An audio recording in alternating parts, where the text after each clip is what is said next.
Certifiku dibināju 12 gadu atpakaļ ar mērķi popularizēt ISO standartus. ISO standarti bieži vien biedē klientus.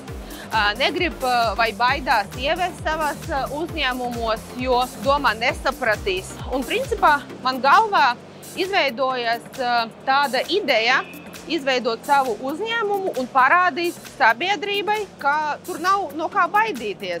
Jāņem, jāstrādā. Certifikas klienti ir metālapstrādes kompānijas, būvniecības kompānijas, bet tagad arī mums ir dažāda veida institūcijas.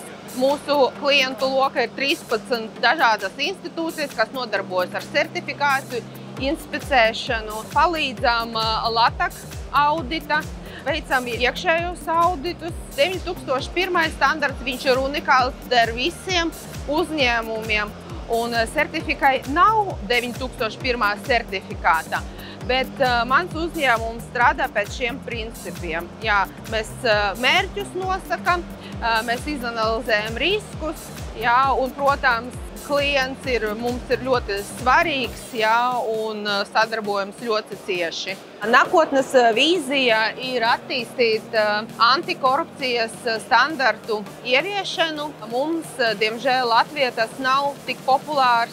Mūsu kaimiņu valstīs lietuvieši izmanto tas 37001 standarts.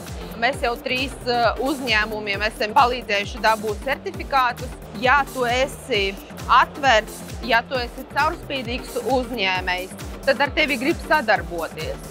Un līdz ar to tas ir mans fokus personīgs, ja palīdzēt Latvijai arī to latiņu dabūt augstāku.